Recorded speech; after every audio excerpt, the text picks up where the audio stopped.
تم کہتے ہو یار کہ اسلام غلامی کی بات کرتا ہے، دکھاؤ نا کوئی غلام اگر کہیں پر موجود ہے، دکھاؤ نا، اگر اسلام غلامی کی بات کرتا تو پروف کرو، دکھا دو۔ جب میں نے ویڈیو بنایا تو کئی لوگوں نے آ کر کے کمنٹ کیا، کئی لوگوں نے۔ میرے دوستو، میں یہاں اہنسا کی بات کرنے کے لیے نہیں آتا ہوں، میں یہاں کسی دھرم کو برا بھلا کہنے کے لیے نہیں آتا، میں یہاں آپ کو اسلام کی ایک تصویر دکھانے کے لیے آتا ہوں، اسلام کا ایک صاف و شفاف چہرہ بتانے کے لیے آتا ہوں جو فطرت کے بالکل عین مطابق ہے۔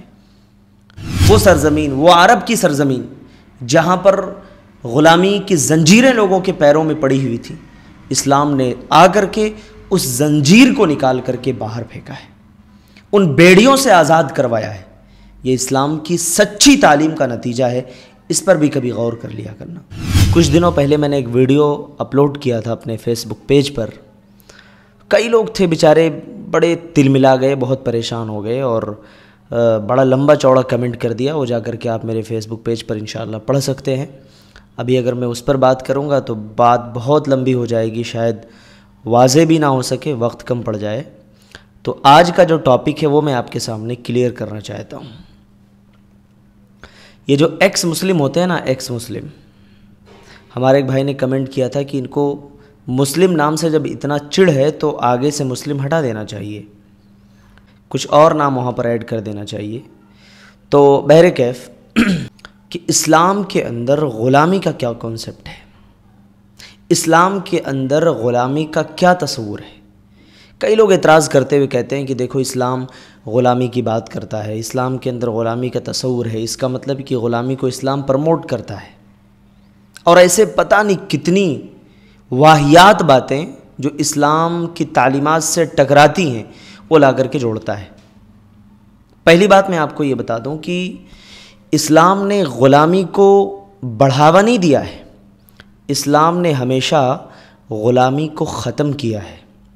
آپ پوری ہسٹری اٹھا کر کے دیکھ لیجئے، اگر اسلام نے غلامی کو پرموٹ کیا ہوتا، غلامی کا تصور اسلام نے ختم نہ کیا ہوتا تو آج 1400 سال کے بعد بھی لوگوں کے پاس غلام ہوتے، باندیاں ہوتیں، لیکن یہ اسلام کی سچی تعلیمات کا نتیجہ ہے کہ اسلام نے مکمل طور پر غلامی کو ختم کر دیا ہے۔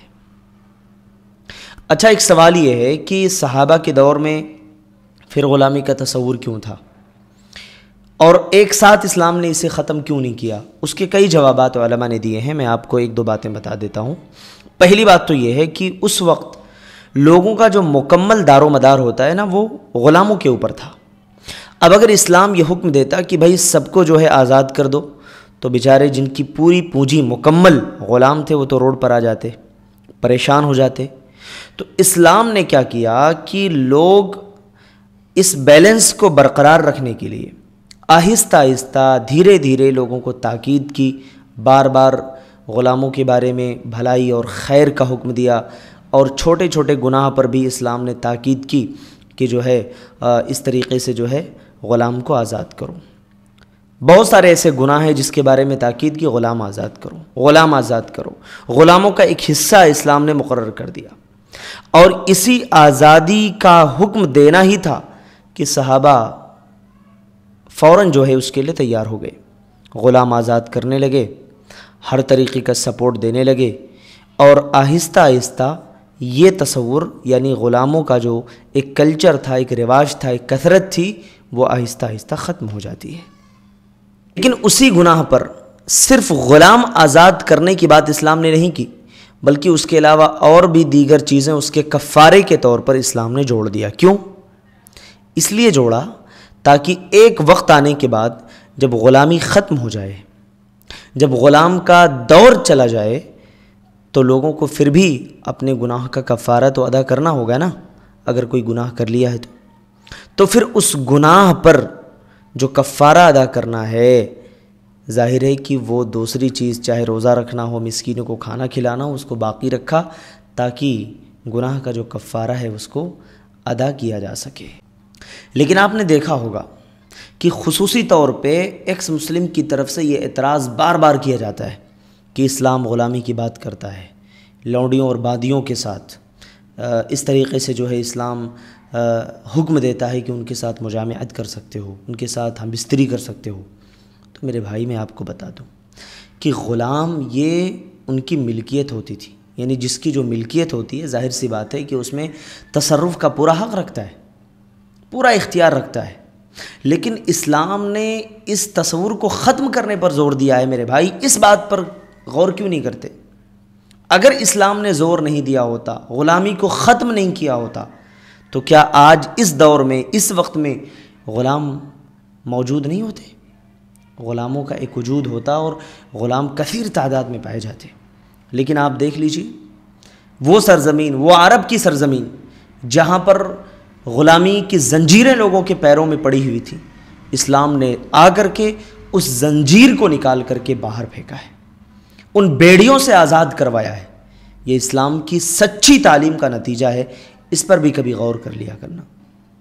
میرے دوستو، میں یہاں اہنسا کی بات کرنے کے لیے نہیں آتا ہوں، میں یہاں کسی دھرم کو برا بھلا کہنے کے لیے نہیں آتا، میں یہاں آپ کو اسلام کی ایک تصویر دکھانے کے لیے آتا ہوں، اسلام کا ایک صاف و شفاف چہرہ بتانے کے لیے آتا ہوں جو فطرت کے بالکل عین مطابق ہے، جس کے مطابق اپنے آپ کو ڈھال کر کے آپ ہر زمانے میں، ہر وقت میں، ہر دور میں ترقی کے بالکل پیک پر لے جا سکتے ہو، دنیاوی اعتبار سے بھی، اخروی اعتبار سے بھی۔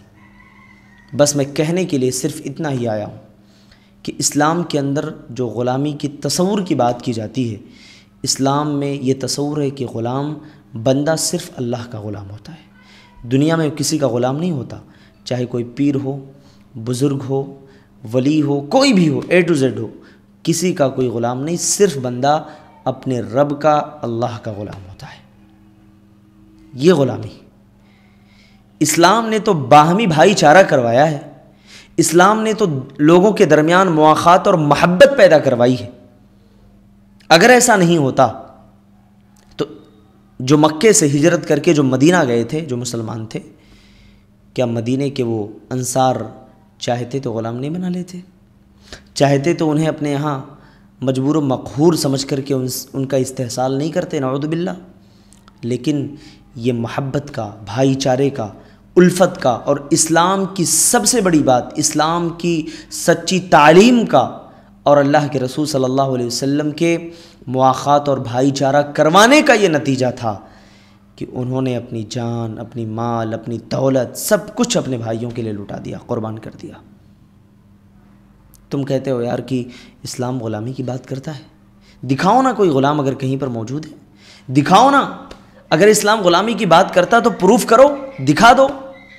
جب میں نے ویڈیو بنایا تو کئی لوگوں نے آ کر کے کمنٹ کیا، کئی لوگوں نے، کہ ساحل کے چینل پر جا کر کے چیلنج کر لو، جا کر کے اس سے ڈیبیٹ کر لو۔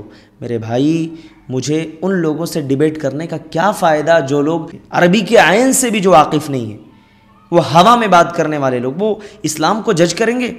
ارے پہلے اسلام کو صحیح سے پڑھ تو لو، اس کے بعد اسلام کو جج کرو بھائی۔ ہم سچائی آپ کے سامنے ضرور پیش کریں گے، حقیقت آپ کے سامنے ضرور لا کر کے رکھیں گے، کیونکہ ظاہر سی بات ہے کہ اگر آپ کہیں روڈ پر جا رہے ہو، گاڑی لے کر کے آپ سفر میں ہو، ٹھیک ہے، راستے میں کہیں کسی جانور کا بچہ آپ کی گاڑی کے نیچے آ جاتا ہے، یا کوئی اور حیوان ہو یا انسان ہو، کوئی بھی ہو، تو کیا آپ بریک نہیں لگاؤ گے؟ کیا آپ بولو گے نہیں میری گاڑی کی رفتار یہی تھی اس لیے میں نہیں روکنے والا ہوں؟ نہیں میرے بھائی، یہ تو انسانیت کے خلاف بات ہوگی نا۔ ہم اپنے آنکھوں سے دیکھ رہے ہیں کہ لوگ شرک میں مبتلا ہیں، لوگ اپنے ایمان کا سودا کر رہے ہیں۔ یہی لوگ جو ایکس مسلم ہے، انہوں نے جو سوشل میڈیا پر جو گند پھیلا رکھی ہے نا، گند پھیلا رکھی ہے، جس کی وجہ سے کئی ایک نوجوان ساری چیزیں جو ہے چھوڑ رہے ہیں، تو مجھے بتائیے کہ یہ لوگ جو سسٹم، جو نظام پیش کر رہے ہیں، ان کے پاس کون سا ایسا بہترین نظام ہے جو اسلام کے نظام سے بہتر ہے؟ کون سا ایسا بہترین سسٹم ہے جو اسلام سے بہتر ہے؟ یہ کبھی ہندوازم کی بات کرے گا، یہ کبھی بدھزم کی بات کرے گا، یہ کبھی کسی اور مذہب کی بات کرے گا، ٹھیک ہے، لیکن یہ کہے گا نہیں اسلام کی جو تعلیم ہے اس میں مجھے اعتراض ہے، مجھے اس مسئلے پر اعتراض ہے، مجھے اسلام میں طلاق کے مسئلے پر اعتراض ہے، مجھے 4 بیویوں کے مسئلے پہ اعتراض ہے۔ بھائی کس مسئلے پہ اعتراض ہے؟ کوئی ایک مسئلہ تو تم ثابت کر کے پروف کر کے بتا دو نا، تمہاری بات ختم ہی نہیں ہوتی، بحث ہوتی رہتی ہے، مکمل بحث ہوتی رہتی ہے، ڈیبیٹ چلتے رہتا ہے، آخر میں مان بھی لیتے ہو، تسلیم بھی کر لیتے ہو کہ ہاں بالکل بات درست ہے، لیکن ہم تو اسی پر قائم رہیں گے۔ ارے اللہ کے بندو، جب سچائی اور حقیقت تمہارے سامنے آ جائے تو اسے قبول کرنے میں کیا حرج کی بات ہے؟ پڑھ لو اسلام کو، اسلام کو میں یہ نہیں کہتا کہ اسلام کو اپنا لو، پڑھ لو نا بھائی، ایک بار پڑھ لو گے تو سمجھ تو آئے گا کہ آخر اسلام کیسی تعلیم دیتا ہے، اسلام کا حکم کیا ہے، اسلام عین فطرت کے مطابق ہے یا نہیں ہے، یہ تو سمجھ آ جائے گا۔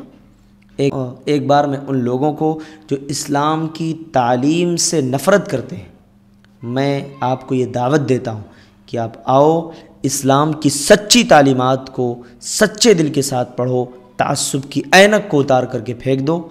تمہیں اگر سچائی نظر نہیں آئے گی انشاءاللہ تو پھر میں اسکرین پر آنا چھوڑ دوں گا، سچائی تمہیں آئے گی، ضرور نظر آئے گی۔ کیوں؟ کیونکہ اللہ نے حق کو ہر کسی کے اندر رکھ دیا ہے، چاہے وہ مسلمان ہو چاہے وہ نان مسلم ہو، ہر کسی کے اندر حق کو رکھ دیا ہے۔ چور کو ہر کوئی برا بھلا کہے گا، ہر کوئی برا کہے گا، چاہے مسلمان ہو چاہے نان مسلم ہو۔ غلط کو ہر کوئی غلط کہے گا، کیوں کہے گا بھائی؟ فطرت ہے نا، اندر کی آواز ہے، ٹھیک ہے۔ اسلامی شریعت کیا حکم دیتی ہے وہ ایک الگ مسئلہ ہے، لیکن فطرت سے جو آواز نکلتی ہے وہ حق اور سچ کی بات ہوتی ہے۔ تو اللہ رب العالمین سے میں دعا کرتا ہوں کہ اللہ تعالیٰ ان لوگوں کو ہدایت دے جو اسلام کے خلاف پروپیگنڈا کرتے ہیں۔